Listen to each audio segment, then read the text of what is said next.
say to both of you, when legislation is proposed in this House and it smacks of anything to do with banking or regulation, that kind of stuff, it goes to the ECB for its comment, for its view, and then they report back to us.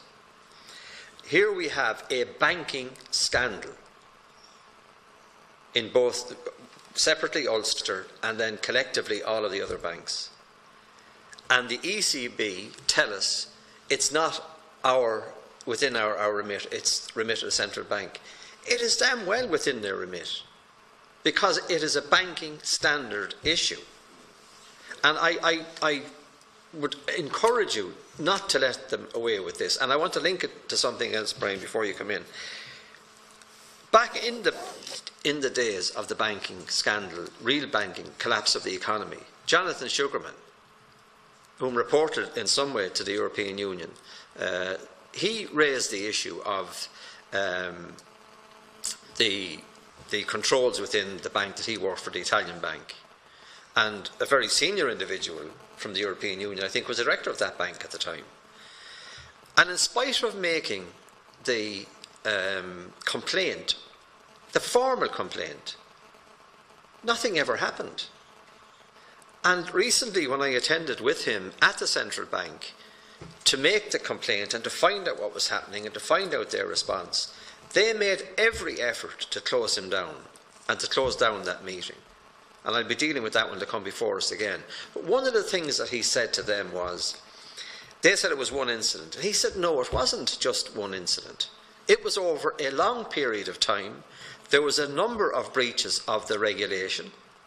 And he said he was told by that bank not to make another complaint to the central bank.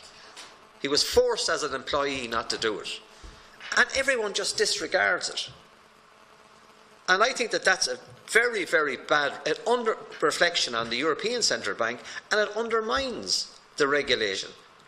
To think that that one individual who said, I'm here to the guards, he said to the central bank, I'm here, I've broken the rules, they should have arrested him by right, and they should have charged the bank. And they did nothing.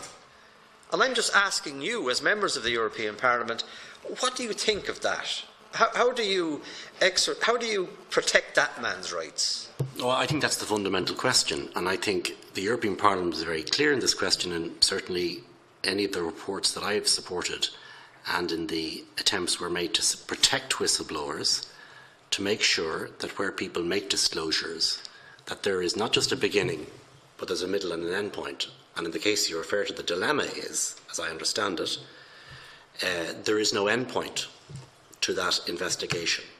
And I've made this point. I think what people want to see when they come forward with a disclosure in the financial services area, or indeed anywhere, is that there is a process which will get to an end point. They may not be satisfied with the end point. They may not have confidence at the outcome.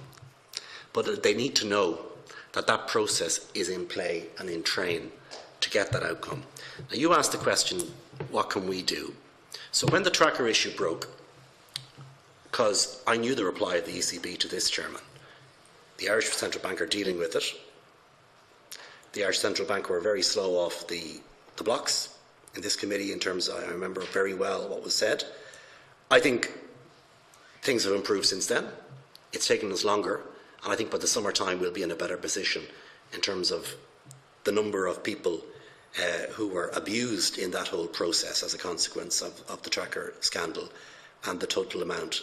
I think you as chairman, this committee, the government can look back over a 12-month period and say to people that that issue has been resolved.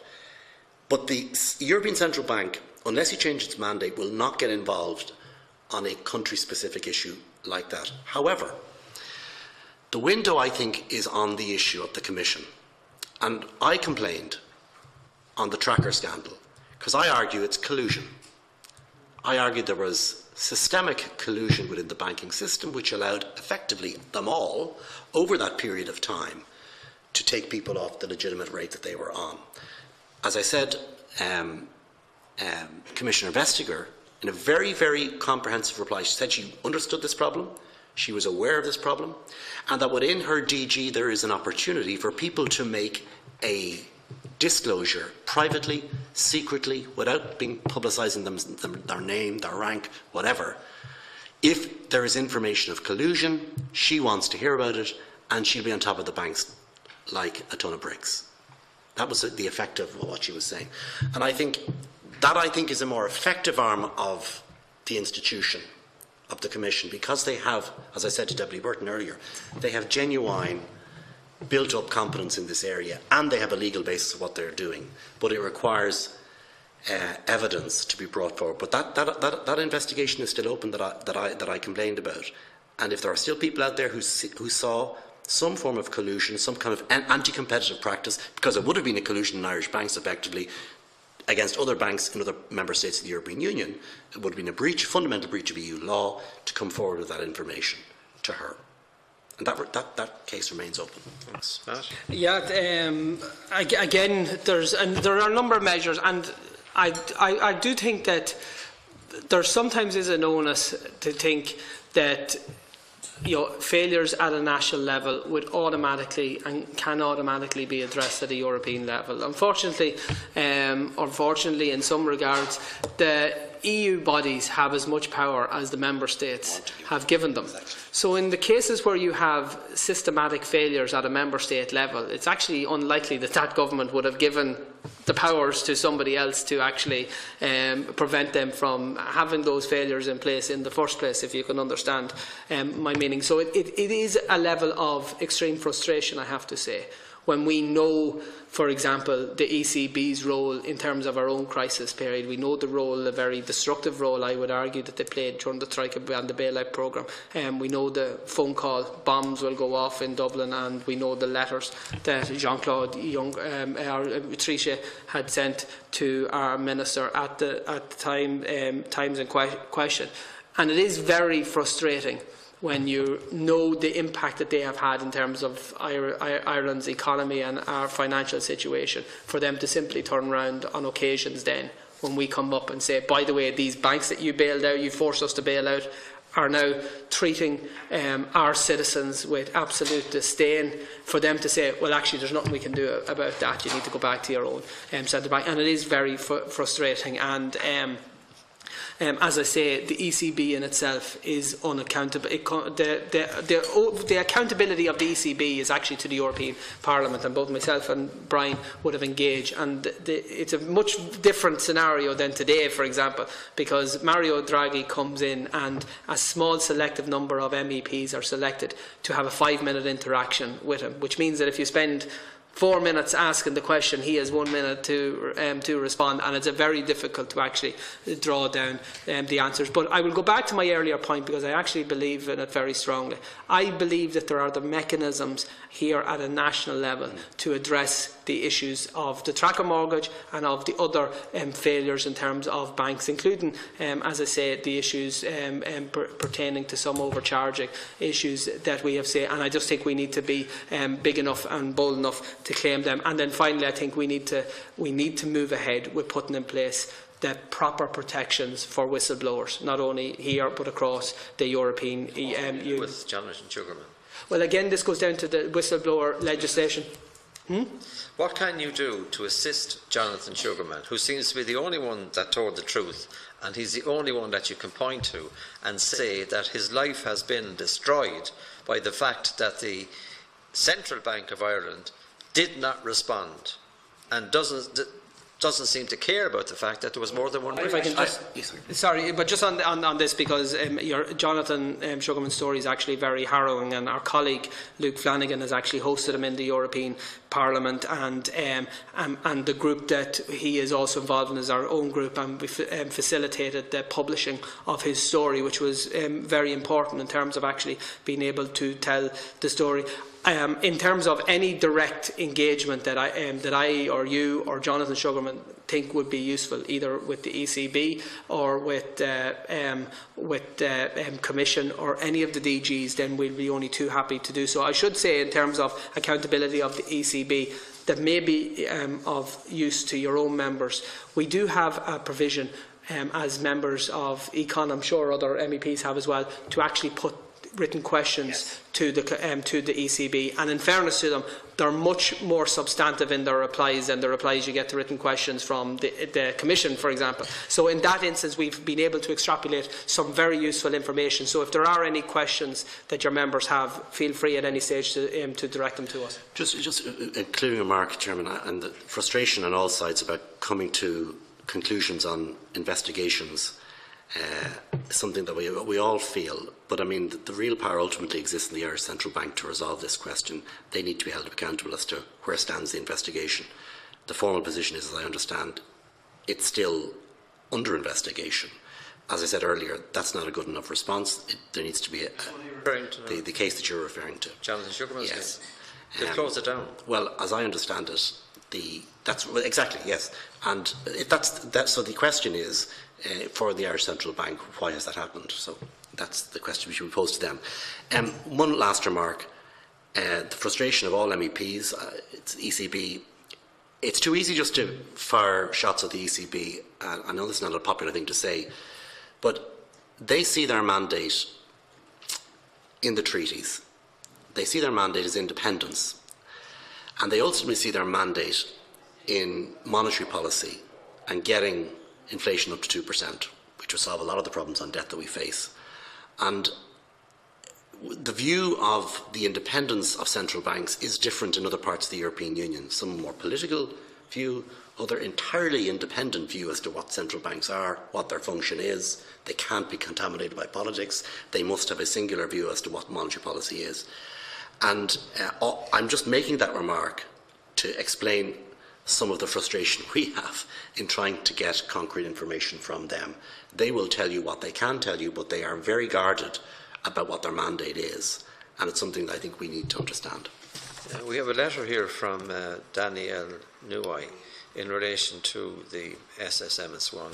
We had invited her to, attempted to get her to come to the meeting, a committee meeting here. And separately, as you know, and thank you for your help on it, we did invite Mr. Draghi here. Now, it is almost impossible to get them here. You would imagine that there would be far greater interaction between these individuals and committees like this of the House. And I find it disappointing that that interaction, that they don't see it as being important. Like we're holding out for I think Mr. Draghi's attendance in a few weeks' time. We haven't got any response yet. We didn't get a timely response, in my opinion, from Danielle Newey. But I mean, you know, it doesn't help the case. In terms of the, as Deputy Burton raised it, for example, Sparkassen Bank in Germany have been here with us. We're going to meet them at some stage in the near future. In terms of getting them here, because they expressed an interest to encourage maybe credit unions or post offices to join with them in providing a community banking model, which I favour. They offer rates of 1.2%, they told us, on mortgages, and are still doing tracker mortgages. So it is a possibility, and I'm just wondering what encouragement you can give, or is there any obstacles there maybe within the European Union that is making it more difficult for these banks to set up and making it more difficult for credit unions to perform? I've already answered that. I've set out what the obstacles are, but these are obstacles that member state governments put in the way.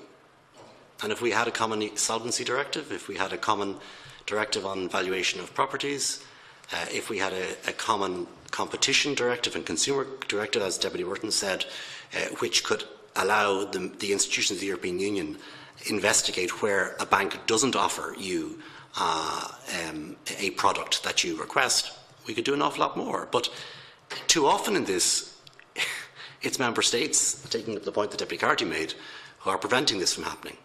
And the protectionism happens there. There's no reason why that bank shouldn't come into Ireland. No reason why that small kind of Lander bank that they see in Germany, which is doing such good work in terms of social infrastructure, no reason why it shouldn't happen. It's not the European Union preventing it from happening. Do you want to make it? I think we can domestically put in place the supports that would be necessary to encourage cooperative banking, local banking, small-scale banking to flourish. I think Ireland, with our own history of the credit union movement, the cooperative movement, our own very strong community ethos in lots of parts of the country. I see no reason why the model wouldn't be successful in this country if the proper supports were put in place, and especially considering the abandonment of so many towns by the larger banks. Right across, I represent 15 counties, and every one of them there's a number of small and medium town sized towns that have no bank whatsoever. Absolutely scandalous. So, to conclude my questions, I have 2 points to put to you that have absolutely nothing to do with this committee. And the first one is trade between the European Union and Taiwan. Just to point out to you that in Taipei there is a European Union office, and out of that office works the larger countries work, Germany, I think France, some of the others. But for Ireland, we have to observe this one China policy, which we do, and which everyone else does. That doesn't interfere with their trade, but smaller countries are afraid to engage. But there's a European Union office out there, and it is staffed by different member states who are doing trade out there. And I would like to see the European Union as a collective deciding that they were going to support that office and that Ireland could work through them. It protects everyone. It's an initiative that certainly the European Union could take.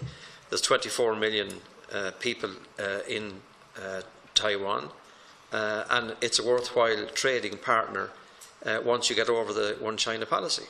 And it's a gateway to China, a gateway to Asia and so on. I'd ask you just to consider that.